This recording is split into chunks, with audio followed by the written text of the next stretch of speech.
PK52, the Saturday morning meeting. Hey, this is KC here. Many years ago, I wrote a manual called Operation Possible. There's 5 phases of Operation Possible. And I wanted to take the next couple of weeks and go over the mission of Operation Possible and what it was all about. It's all about learning customers. I've talked to you guys over the years. It's really not the car business. It's never been the car business. It's not about selling cars, trucks, SUVs, or vans. It's all about connecting with the customer. In today's market, 2018 is where we are right now. There's so much information about the product online. There's so many cars sold every year. I mean, millions of cars. So there's a great chance that the car the customer is looking at, somebody in their family has one. They've ridden in a couple of them. There's so much information out there that wasn't present a couple of decades ago that we have to kind of materialize ourselves and start using the information that the customer brings with them.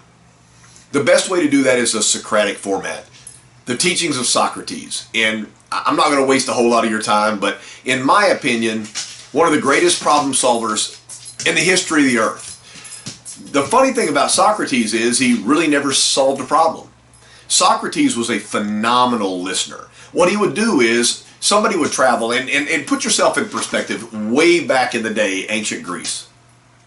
Somebody's walking hundreds of miles. No chariot, no car, no airplane, maybe a bad set of sandals. So a 100-mile walk to sit down and talk to this man for a few minutes. I don't know, you probably had to wait in line. But you walk in the room and obviously something's wrong in your life or you wouldn't have made that quest.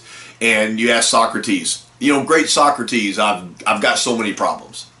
And he starts off, guys, I understand. Tell me more. So a learned man looked at you and was interested in what you had to say. You're about to tell him more. Yeah, I had a house, had some land, the government took it. My family got sick and they've all died. I'm alone in the world and I have nothing. And Socrates would say something like, I sense this means a lot to you. I sense your frustration. What do you think you should do about it? So the man sitting in front of Socrates said, you know, I should marry again. I should have a large family. I should buy a small piece of land, build a house with my hands, and start over again. And Socrates would say, go and let it be done. The guy would walk out of the room and run outside to the people waiting in line and go, wait until you talk to this guy. He's a freaking genius. He solved all my problems just by talking to me for a few minutes. In reality, what you just heard was somebody that was patient enough to listen long enough to let somebody work it out themselves. I don't know if there's ever been a more fitting time to talk about that in the car business. The customer's been online.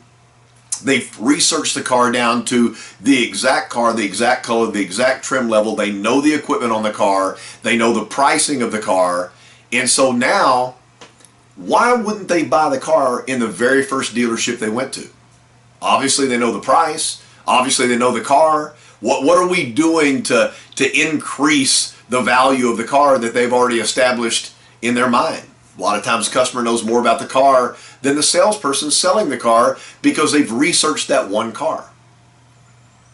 Sounds like listening is the best thing to do. So before you start trying to do a walk around or a demo drive or try to tell them how smart you are about the product, what you might want to do is say, you know, before I start, let me ask you a question.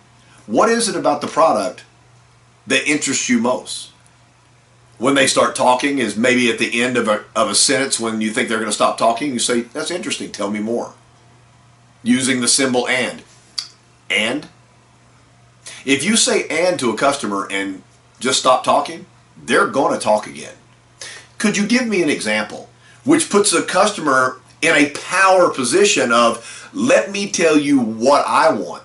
The funny thing about it is once the customer knows that you're a listener, and they get comfortable with you, there is a greater chance that the volume of sales that you're doing a month is going to go up.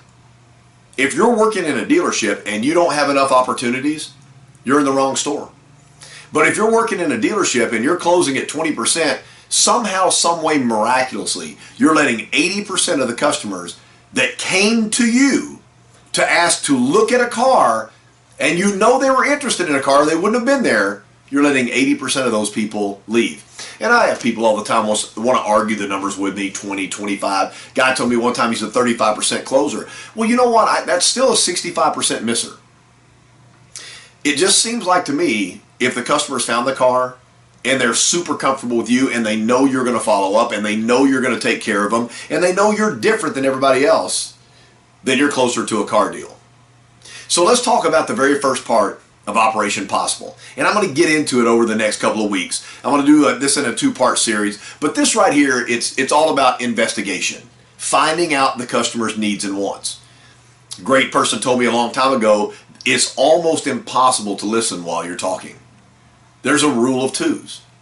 2 eyes, 2 ears, and 1 mouth.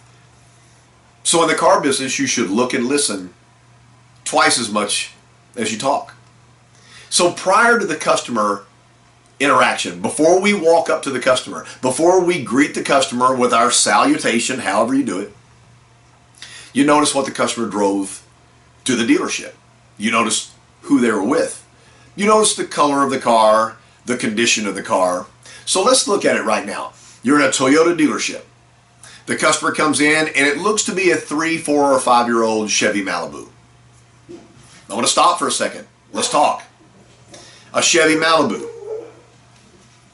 Why are they at a Toyota store?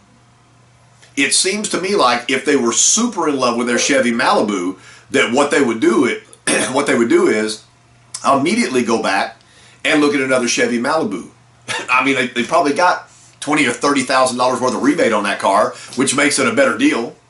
But they're not at a Chevy store, they're at a Toyota store. What have they heard? What do they know? What have their friends told them? What has somebody in their family told them? There's something that customer will say, if you let them say it, that's better than anything you're going to say. So I noticed they were in a Malibu. I noticed the car's condition looked like it had been driven pretty hard. So obviously the customer drives a lot of miles. So that lets us know that maybe they're a long-term customer. Maybe they might need an extended warranty. There's a lot of things that I can piece from that. I noticed the way they're dressed. I look for the left hand. If there's a ring on the left hand, then they have a spouse. Why is the spouse not there? Is the spouse the decision maker? Is this a family where we don't make a decision unless both spouses are there and agree? So you could do the greatest presentation in the history of the world, the greatest demo drive in the history of the world, and at the end, you've had it before, I need to ask my husband, or I need to really discuss this with my wife. I need to talk to my partner about this. We make no decisions until we've discussed the finances of the deal. So what you've done is you've given one person the best presentation of all time. Do you think they're going to go home and duplicate your presentation and say how fantastic it is? It'd be a time to sit there and go, okay, now I need to work this a little bit different with this customer. They're here. They're in a relationship. Let's find out if it's going to be a gift. If it's not a gift and everything, let's make sure that customer gets all the information and that I get some information that I can forward to both of them so they can review it at home in case I don't make the deal today. There's a child seat in the back of their car. So I know for a fact that they're at least responsible for a child sometimes. They may be picking somebody else's kid up. I don't know. But nobody has a child seat in the back of their car if they don't put a child in there. So I know it, and now we can talk about safety of the car and the safety of the car for the child in the car. So safety becomes something that you're pretty sure that you can get a good audience about. So the very first part of the program is look at your environment before you start to talk. When you're walking up to the customer, instead of putting on that big fake smile and that high step walk you do, scan the area. Look at their body language. Are they approaching you? Did they give you the eyes roll back in the head? Did they start to try to wave you off? You know, where have they been before and why are they disgruntled? If they started walking toward you, then why are they so excited? And I know this is something that we don't talk about in a long time. It's because there's rules at the dealership. And every dealership has its own rules. Here's what you have to do. You have to fill this out. You have to write this down. You have to put this in your CRM. And you have to do all the busy work. I'm telling you, there's really one rule. That rule is, can I get this customer to sign the buyer's order and take delivery of a car and come back to me and buy all of their cars for the rest of their life? So the first part of this series was stop, look at your environment, pick up as many things as you possibly can by what you're seeing, and then proceed to the customer. PK 52, the Saturday morning meeting.